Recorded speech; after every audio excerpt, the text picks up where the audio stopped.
शरीर के लिए, इंद्रियों के लिए, मान सम्मान के लिए बहुत जन्म नष्ट किए हो, एक जन्म प्रिया प्रीतम के लिए दे दो ना।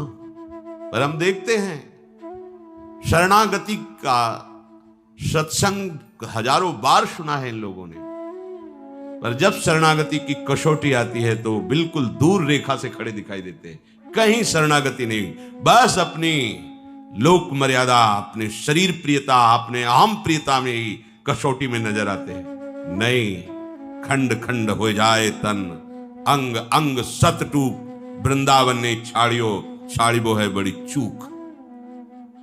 जरा सी शरणागति झलकती नहीं नजर आती। जहां देखो अहम और वासना का राज्य दिखाई देता है। अहम कहलाते शरणागत। शरणागत किसे कहते हैं? जिसके तन पर, मन पर, वचन पर केवल शरण का अधिकार है, बिका हुआ। अभी केवल शरणागति की बात जबान से कह लेना अलग बात है। ऋषिक अनन्यमाल में चरित्र आता है, गुरुदेव ने कहा संत सेवा से तुम्हें भगवान मिल जाएंगे।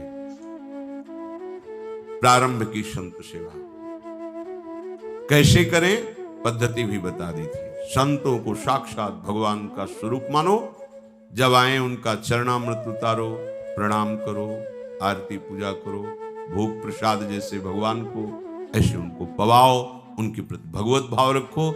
एक दिन संतों के स्वामी स्वयं आ जाएंगे। ऐसा ही वो करने लगे।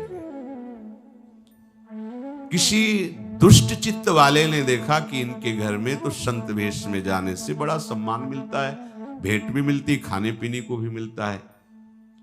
संत वेश बनाने में 5 मिनट लगते हैं, या तो मोड़ मुड़वा लो, तिलक लगाए, 1 मिनट लगता है। मोड़ मुड़वाए, कपड़े बदल लो, संत बन गए आप। ये ऐसा भेष है कि बड़े बड़े पापात्मा भी इसमें छुप जाते हैं, दुराचारी भी छुप जाते हैं। इसीलिए फिर लोग कहते हैं संत ऐसे होते हैं। संत ऐसे नहीं, संतों को तो अभी समझा ही नहीं, तुमने जाना ही नहीं। प्राण त्याग देना सहज है, धर्म का त्याग नहीं करते संत जन जो संत होते हैं। ऊसर बरसई तृण नहीं जामा, संत हृदय जिमि उपज न कामा। साधु ऐसे, पर यह भेष ऐसा है कि घोर कुमार्गामी भी एक क्षण में इस भेष को धारण कर सकता है। उस दुष्ट चित्त जवान व्यक्ति ने साधु का वेश धारण किया। गुरु आज्ञा के अनुसार केवल संत आए, बस ये भाव, साष्टांग प्रणाम, चरणामृत लिया, घर में छूट, संत हमारे भगवान है। अब उस संत तो है नहीं, उनकी तो दृष्टि है पार्थिव, एक अकेला लड़का, और जहां संत सेवा होती है वहां ऐश्वर्य की भरमार हो जाती है। पक्का ये ऐसा व्यापार है जिसमें कभी घाटा नहीं, मंगल ही मंगल है। कहीं भी जहां संत सेवा प्रारंभ हुई, ऐश्वर्य वहां चरणों में लौटने लगता है, क्योंकि भगवान के दासों की सेवा भगवान को अधीन करने वाली होती है। जैसे किसी गर्भवती मां को अच्छे अच्छे पदार्थ पवाओ तो बालक को अपने आप पुष्टता प्राप्त होती है, ऐसे संतों के हृदय गर्भ में भगवान विराजमान है। संतों के मुख से जब आप जो भोजन पवाते हैं तो पुष्ट भगवान होते हैं। संत सुंदरी हैं और उनका गर्भ भगवान है। उनके हृदय रूपी गर्भगृह में साक्षात प्रिया प्रीतम विराजते हैं। अब उसकी दृष्टि गई उस अकेले लड़के पर, तो सोने का हार और अच्छे अच्छे आभूषण पे।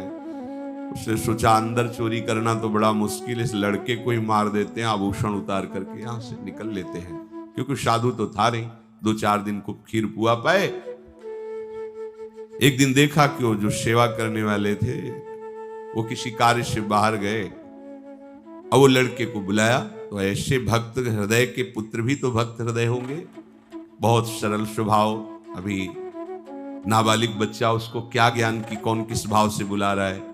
एकांत में ले जा करके गला दबा दिया, उसको जान से मार दिया, उसके आभूषण छीन लिए, बक्से में बंद कर दिया। बच्चे निकला बाहर से, जब गांव के बाहर जा रहा था, उधर से भगत जी उनका जरूर कोई हमारी त्रुटि हो गई सेवा में महाराज, इसलिए आप एक बार आप पुनः घर पधारे, चलें और एक दिन और रुकें। अगर कोई हमसे गलती हो गई हो तो क्षमा करें, जरूर कोई सेवा में त्रुटि हो गई।